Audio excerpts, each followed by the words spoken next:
Hi everyone, welcome back to another video. I hope you enjoyed the first one.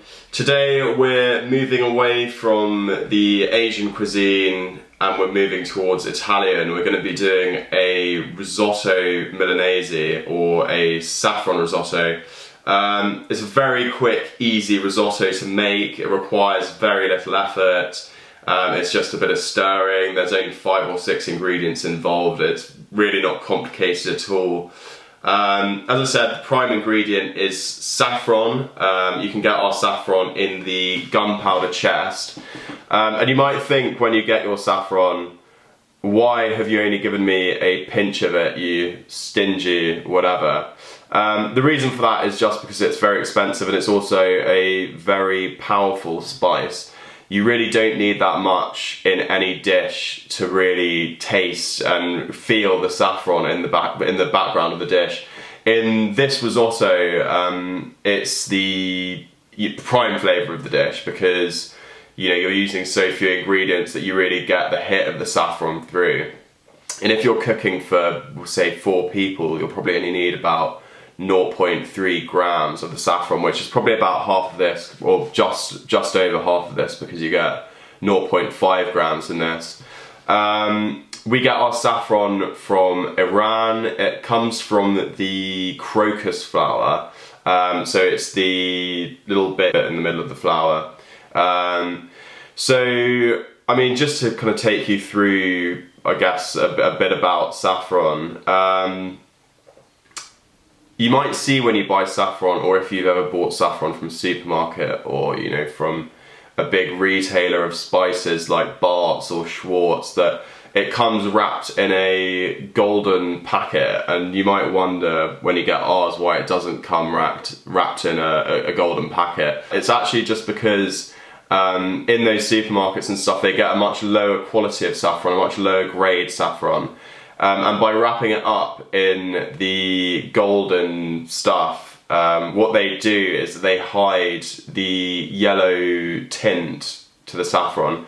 Really high quality saffron is pure red. So you can see, and I'll show you later in the video, there's no yellow on the staves of this saffron. Whereas if you open your saffron from another company, you unwrap it, you'll notice that there is a lot of yellow spots on it, and that's an indicator of low quality saffron. So that's the only reason why we don't sell our saffron with the little golden packet. It's obviously they do it as well to make it look like you get more saffron, when actually you get less saffron in those packs than we give you. So, I think without further ado, let's get on to the recipe. Back. I'm taking a bit of a different approach to filming this week, just because I realised the quality of the GoPro isn't actually that good because it's about 10 years old. And plus the audio is very muffled. So what I'm going to do is I've got a camera here which will kind of allow you to see what I'm doing on the chopping board in a bit more detail. I've still got the GoPro going, so you'll still have all of that footage. I've also then got a video camera here next to the stove, so you can actually see what's going on in the pot in a bit more detail. Right here on top of Jamie Oliver's face, he's looking very happy about having the camera on top of him. So, what we do, we've got our onion, we've got saffron in here, 0.5 grams, that's just a standard jar that we do. Butter, parmesan. You want to keep a rind, so this part of the parmesan, this part, you always want to keep because it's great for sticking in risottos, for more flavour profile, more depth. You put it in about 5 minutes towards the end and it just breaks down a bit, and then just take it out. We've got some white wine, our risotto rice, and that is all we need apart from olive oil. So let's get started.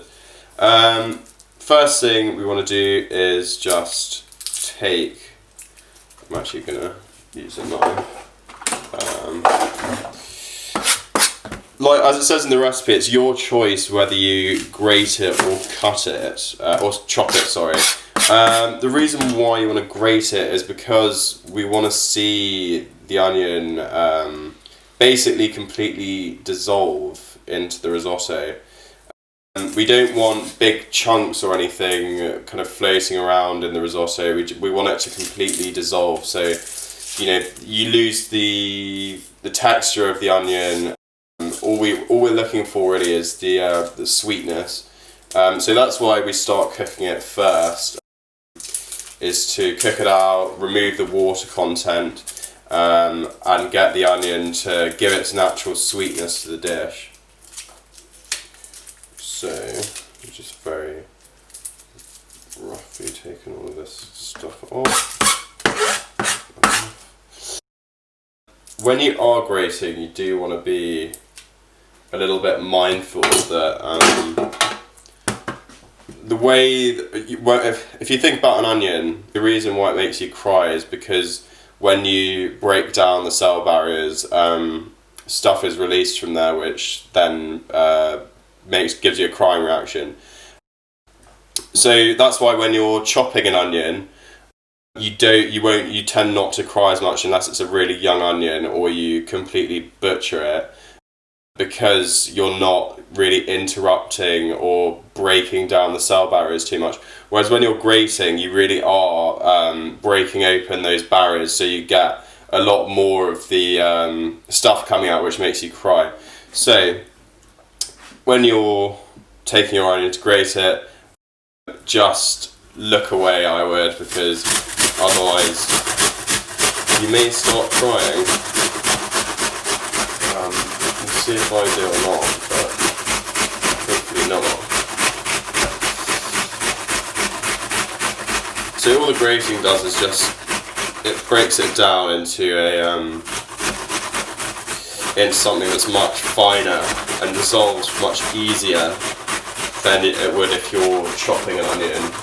You know, unless you're a professional chef, it's really difficult to get well, it's not very difficult, but it's difficult to get a completely even cut when you're chopping an onion, and also get the kind of fineness that you're looking for. So this is when I know that the stuff is going to come out, so just look away whenever you're grating that top bit, so I can feel it coming out. Right. And I'm just making this myself, so I think that's enough, and I'll probably save the rest of this onion for later or something else.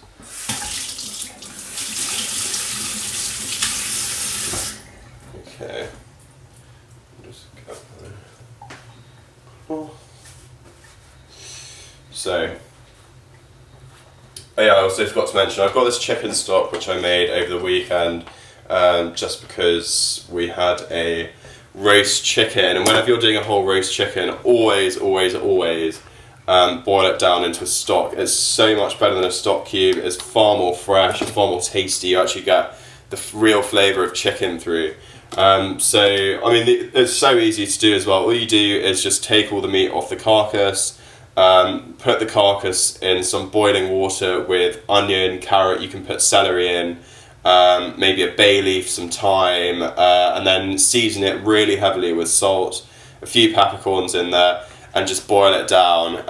You know, you want to do it for about 4 or 5 hours, and then just remove the top it up if it's getting a bit dry, because you want it liquidy, and it might just all completely evaporate, but not evaporate, sorry, it might just basically what you're doing is you're just concentrating the flavour, so just keep topping it up. And yeah, I'll put a recipe up for chicken stock actually, because I think it is really important. Your stock cubes aren't bad, but it's not like I make a fresh stock for everything. I use stock cubes sometimes as well. But if you do have a chicken carcass lying around, there's no point in just throwing it in the bin or wasting it when you can get something amazing out of it. So, take our olive oil. You want about a tablespoon in there for this. We'll do a tablespoon and a half, that looks about right. I'm going to keep the grater because I'm going to grate my Parmesan cheese in it. So we've got the heat on. Don't want to heat the oil up too much. It's really, really, really important. I can't stress enough how important it is that you do not burn your onions when you're doing something like this, because as soon as you burn your onion, you basically ruin the whole dish. So don't let your oil heat up, just get them in there, just simply because it allows you to manage you know, what you're doing better. So whilst those are just heating up, it's really important, a really important skill to develop whilst you're cooking is listening and being able to do something else at the same time. Because, you know, I can hear now that there's no reaction going on. The onions aren't cooking, they're not frying. So I'm fine to, you know, go away and concentrate on something else for a bit.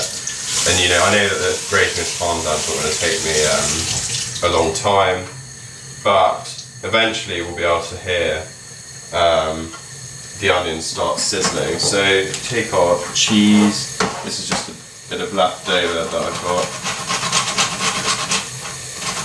So you can hear now that the onions are starting to kind of crackle a little bit. So we'll have a look. Yeah. So just give them a little stir.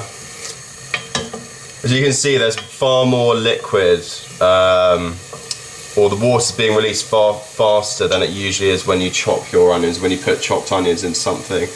And that's exactly what we want to see. Whenever you're frying your onions off at the start, all you're trying to do is get the water out and get them to release their natural sweetness. You know, you can also see that it's like a paste. They're not chopped onions. It's very, very fine, and it will eventually dissolve. So we want to cook those off for a few minutes. Just keep grating off parmesan out for later, just because it takes stress off later.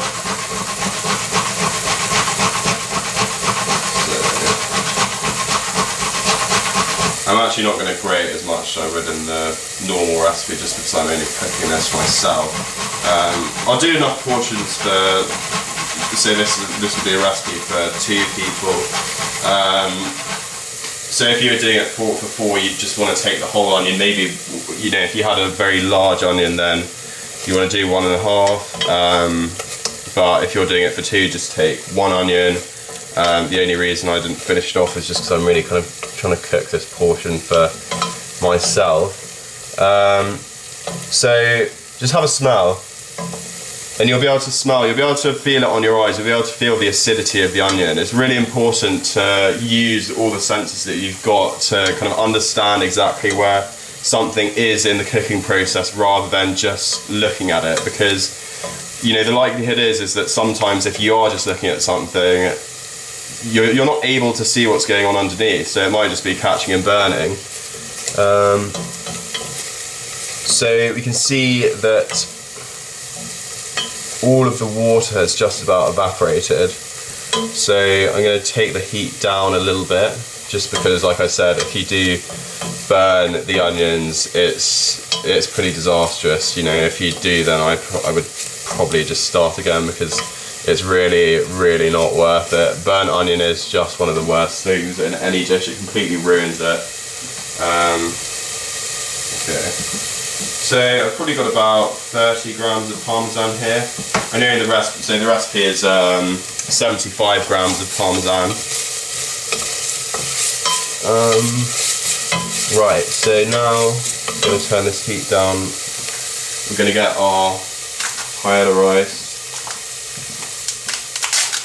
Keep on bashing my head on the top of the shelf because this bloody GoPro. So what we're doing now is we take our rice, we're going to put about 150 or 100 grams in or something like that. So that's probably about, well, it's about 200 grams actually, maybe a bit more. This would definitely feed 2 people. What have I got in here? So take the heat back up now. What we're doing is we're toasting the rice. It's really important when you're cooking risotto to toast your rice with the onions. It gives it a very nutty complex. It's, you know, you'll see in most risotto recipes that you toast the rice first. It just adds a bit more depth and a bit more complexity to the risotto. And also, when you are cooking the rice, we'll turn it up a little bit to medium. When you are cooking your rice, just make sure that you're stirring it constantly. The only difficulty in a risotto is the stirring and making sure that nothing is sticking or burning. And you know, that's fairly simple because all you have to do is just move everything around. Just make sure that the onion is bonding with the rice. Get that flavour passed in. So you can hear it sizzling gently, not too wildly. I'll just take it off so you can see. It's on a medium heat, nothing too crazy. So what we want to do in a minute is we take our white wine. If you've got Prosecco, Prosecco is also great to use in Milanese. So you just deglaze the pan. That's probably about 50 mils that have just gone in. A little bit less, but you can see on the camera it's not that much wine. But what we're doing now is just cooking off the alcohol because we don't want that we don't want that taste in the risotto. We want the alcohol burned off.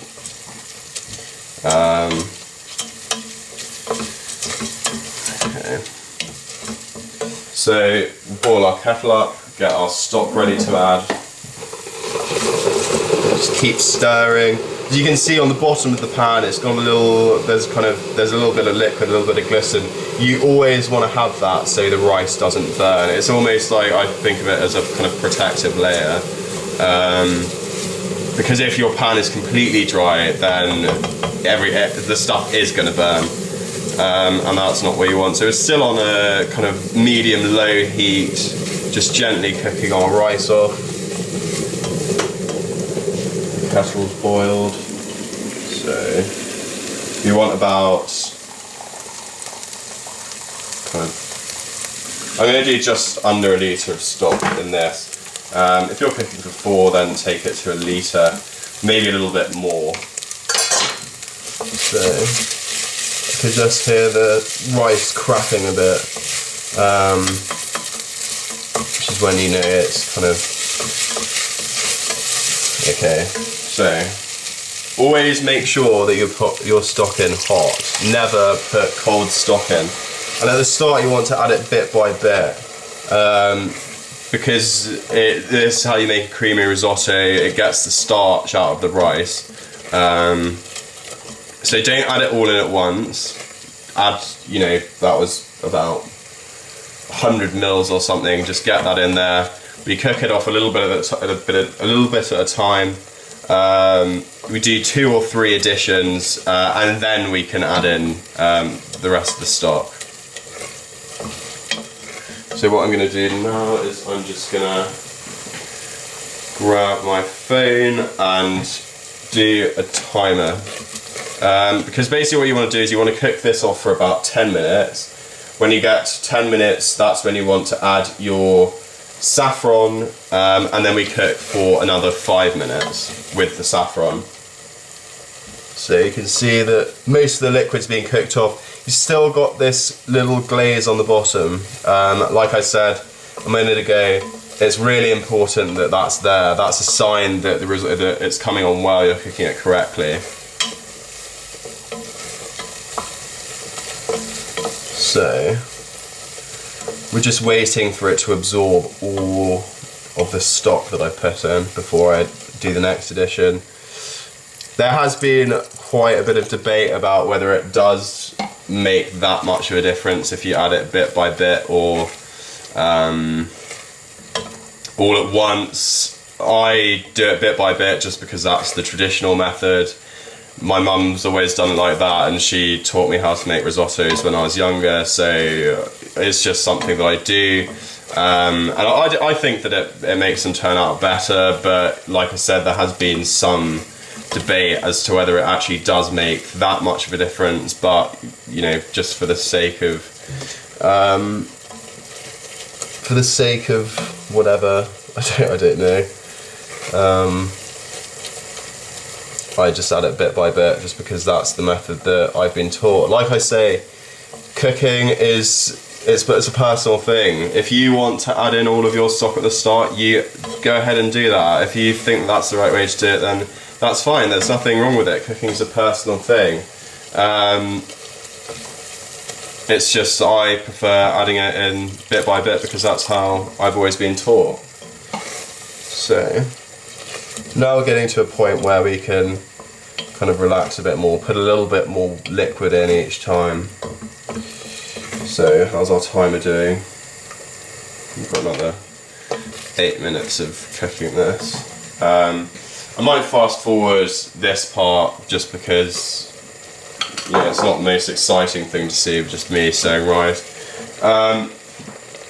What is important to note is with your saffron, you don't ever want to add it in dry to dishes. You always want to make sure that you put it in some hot water, because if you do put it in dry, then it doesn't infuse as effectively as it would if you put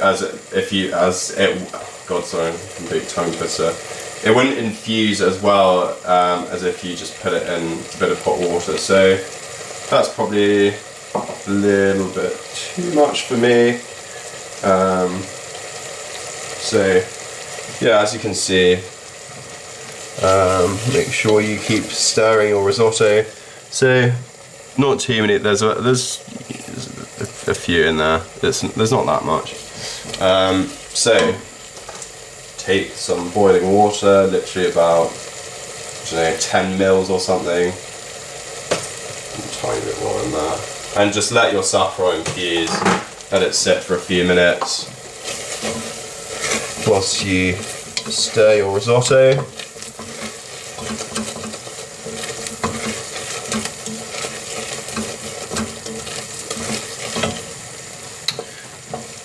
So, as you can see again, there's still a little bit of liquid left bubbling away, still that kind of liquidy bottom, that glaze, which is what you want to see. So I'll probably cook this off for another 30 seconds or so before I add the next bit of stock.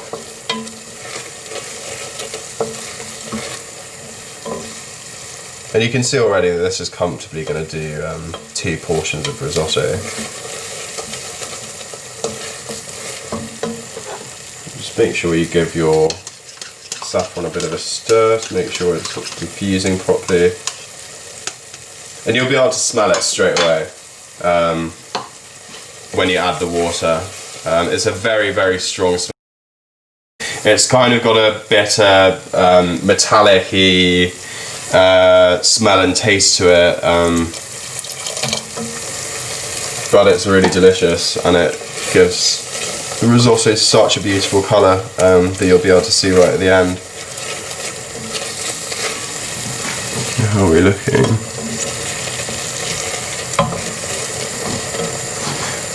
Check that this is still recording.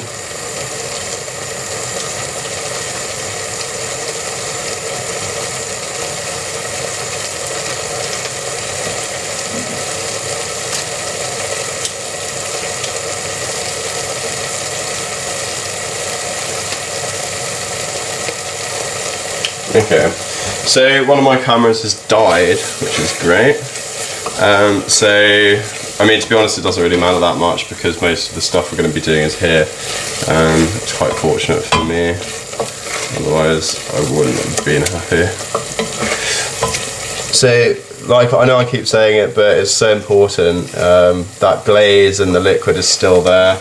It's not cooking violently, it's cooking fairly gently, just kind of simmering away.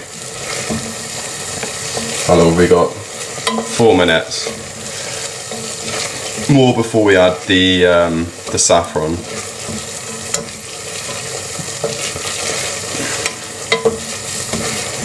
So I'm just going to have a little taste of the rice just to see, because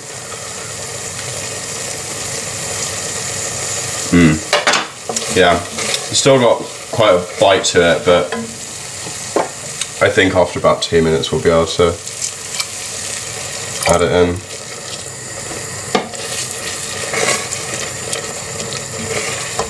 Another reason why I think that it's good to add the stock in incremental amounts instead of just pouring it all in at once is because you know, people have different stoves, stuff will always cook at a different speed. You might have your heat slightly higher than I do or slightly lower, which means that your risotto might just be over liquidy. There's nothing worse than a really wet risotto or similarly a really dry risotto.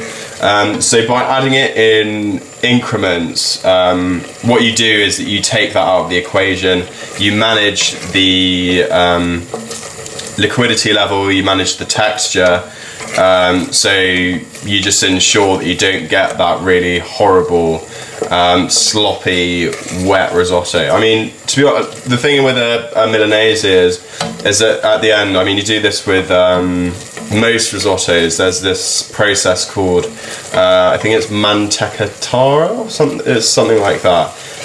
But that's basically when we add our butter and our parmesan right at the end, and we give it a really good beat with a little bit of white wine. I like adding anyway, just because it gives it a bit more depth. It just gives it a really nice creaminess. But there's a big difference between creaminess and just a sloppy liquid mess, which, you know, if you've had a risotto cooked for you by someone or at some camp or whatever and they cook you some shitty liquid risotto, it's just really not enjoyable. So just add a little bit more liquid in there, just let it cook off a bit. We've got a minute before we add our saffron and a bit of our cheese, and I'll also put the parmesan rind in then as well.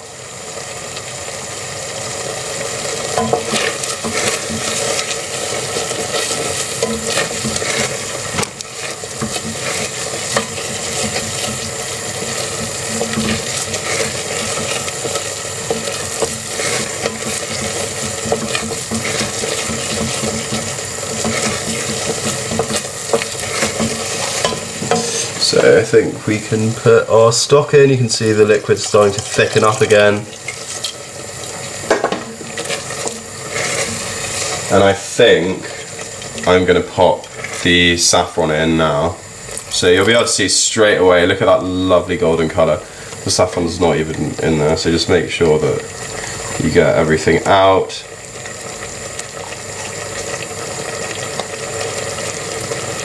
And it will stay in your hands if you do this. Not for a long time, but look at this. Just instantly goes such a beautiful colour. Just stir it in. Cook it down. We will get our rind, stick it in. There's a bit of parmesan on there, so that will infuse in as well. So I'm just going to take the video camera and give you a kind of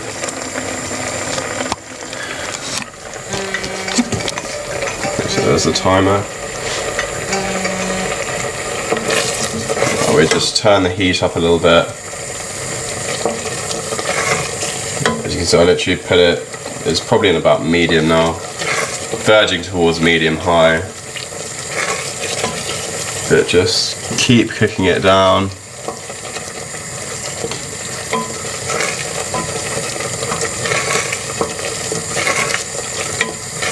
Keep stirring, making sure that nothing's burning. And look, you can't see any onion. You don't have any big chunks, nothing just floating around. It's just pure risotto rice. Okay, we keep cooking this off. We've got another kind of 4 minutes of cooking. Just going to have a little taste.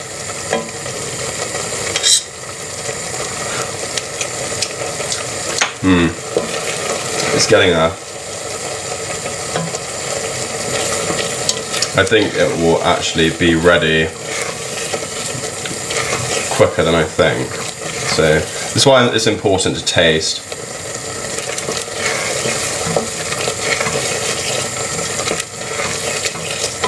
So I'm going to give it another minute or so.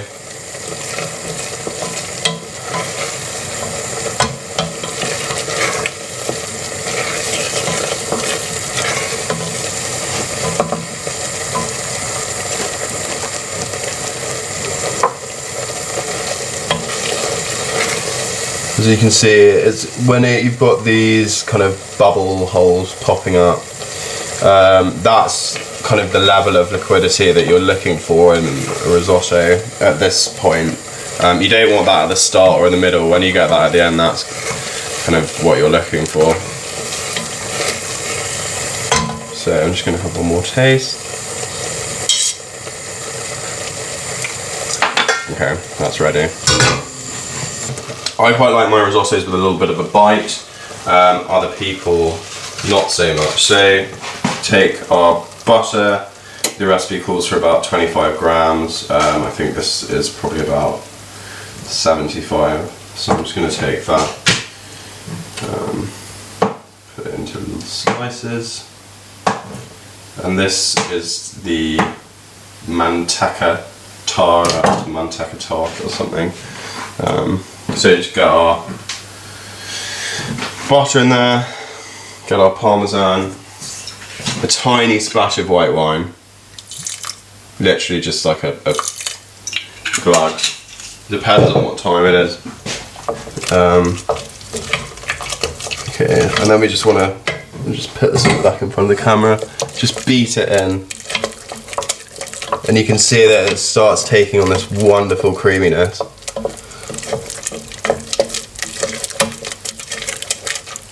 That is the perfect texture. That's what you're looking for.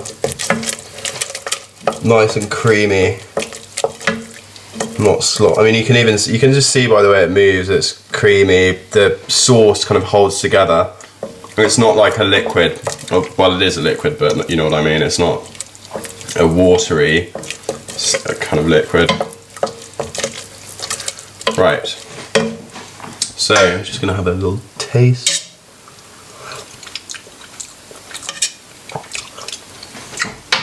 I think you do with a tiny bit more parmesan, a little pinch of salt, obviously not too much, because the parmesan kind of adds that saltiness for you.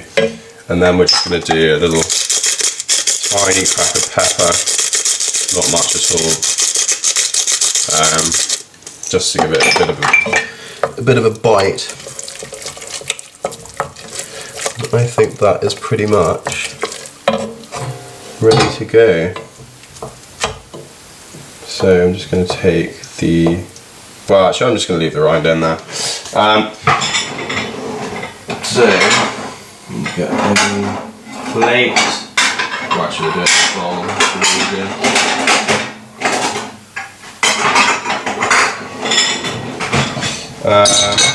So, a good way of telling if you've got the right consistency for this risotto is we'll take a few spoonfuls. That looks so good. Oops.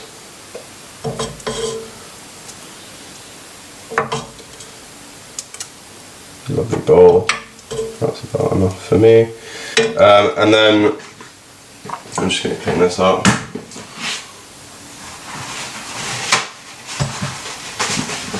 Plating has never been a strength of mine. I've always struggled with it.